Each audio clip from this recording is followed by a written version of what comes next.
নমস্কার, শুরু করছি বিকেল ৫টা নিউজ ২৪। আমি পিউ রয়েছে আপনার সঙ্গে। টোল প্লাজা সেনা মোতায়েন নিয়ে মুখ্যমন্ত্রী মমতা বন্দ্যোপাধ্যায় যা বলেছিলেন সেই বিতর্কে এবার মুখ্যমন্ত্রীকে চিঠি পাঠালেন কেন্দ্রীয় প্রতিরক্ষা মন্ত্রী মনোহর পারিকার। তার দাবি, সেনার রুটিন কাজ নিয়ে এই বিতর্কে তিনি ব্যথিত। চিঠিতে তিনি লিখেছেন, বহু বছর ধরে দেশ জুড়ে বিভিন্ন টোল প্লাজায় সেনার এই সমীক্ষা রুটিন কাজ।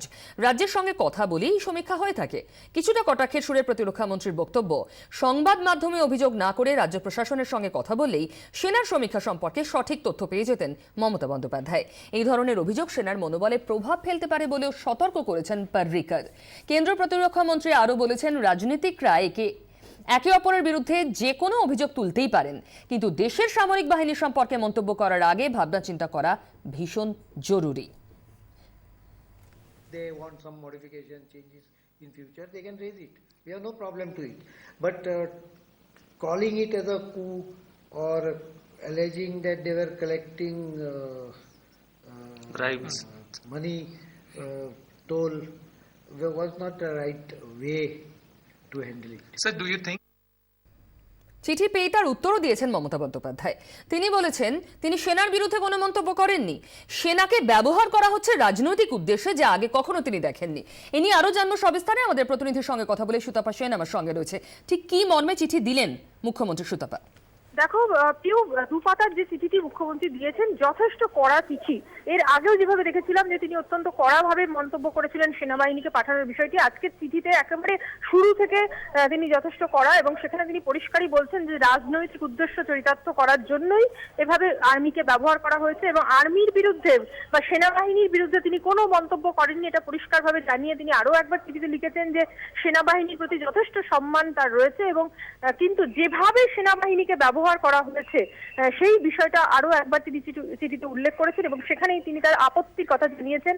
একই সঙ্গে যেভাবে একজন মুখ্যমন্ত্রীর সম্পর্কে উল্লেখ করা হয়েছে চিঠিতে, যে ধরনের মন্তব্য করা হয়েছে অসম্মানজনক, সেই বিষয়টিও কিন্তু তিনি উল্লেখ করেছেন।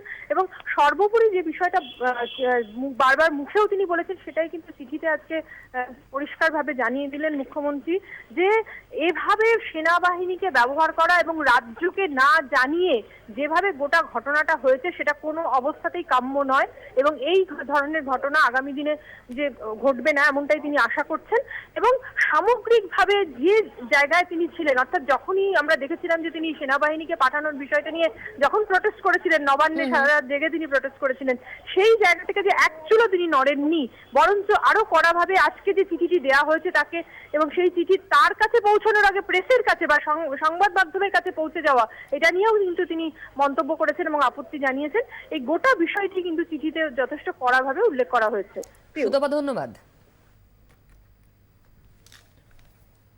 সেনার কাছে ক্ষমা চেয়ে নিন মমতা বন্দ্যোপাধ্যায়, দাবি করেছেন বিজেপি নেতা সিদ্ধার্থনাথ সিং।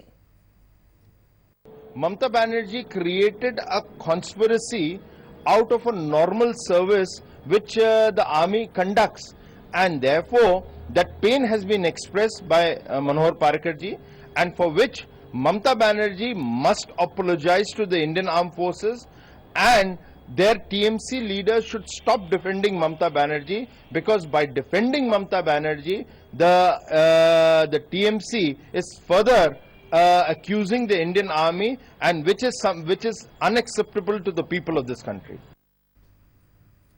মনোহর পারিকারের এই চিঠি মুখ্যমন্ত্রীকে তিনি যা লিখেছেন তা নিয়ে কটাক্ষ করেছেন সিপিএম সাংসদ মোহাম্মদ সেলিম। তিনি বলেছেন, সবটাই সাজানো নাটক।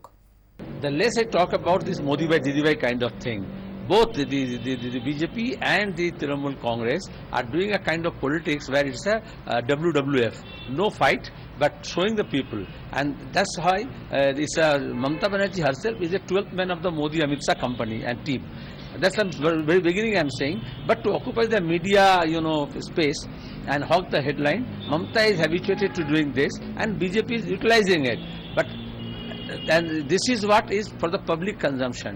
Actually, they decide the dialogue sitting in the green room and they deliver in the public. এবার অন্য একটা বিতর্কের দিকে নজর রাখি। মুখ্যমন্ত্রীর বিমান বিভ্রাট। 30 নভেম্বর রাতে দমদমে মুখ্যমন্ত্রীর বিমানের জ্বালানি নিয়ে ভুল তথ্য দিয়েছিলেন ইন্ডিগোর বিমান পাইলট। ওই রাতে জ্বালানি নিয়ে ভুল তথ্য দিয়েছিলেন এয়ার ইন্ডিয়া এবং স্পাইস জেটের পাইলটও। গোটা ঘটনার তদন্তের পর সামনে এসেছে এমনই তথ্য, জানিয়েছেন ডিজিসি এর এক মুখপাত্র। তবে নিরাপত্তার খাতিরে নিজের পরিচয় জানাতে চাননি তিনি। ওই রাতে পাটনা থেকে কলকাতায় ফিরছিলেন মুখ্যমন্ত্রী, আর সেই সময় দমদমে নামার জন্য চক্কর কাটছিল 6টা বিমান। এর মধ্যে মুখ্যমন্ত্রীর বিমান ছিল 6 নম্বরে। তদন্তে জানা যাচ্ছে দ্রুত ল্যান্ডিং এর স্বার্থে মুখ্যমন্ত্রী যে বিমানে ছিলেন সেই ইন্ডিগোর বিমানের পাইলট এটিসি কে জানান তার উড়ানে কম জ্বালানি রয়েছে, ল্যান্ডিং এর অনুমতি দেওয়া হোক তাকে। ফোনে কথা শুনতে পেয়ে তখনই কম জ্বালানির কথা এটিসি কে জানান এয়ার ইন্ডিয়ার পাইলট। একটু পরে একই কথা বলেন স্পাইস জেটের পাইলটও। তদন্ত বলছে 3টে বিমানের কোনোটিতেই জ্বালানি কম ছিল না। আরো জানবো সবিস্তারে আমাদের প্রতিনিধির সঙ্গে কথা বলে।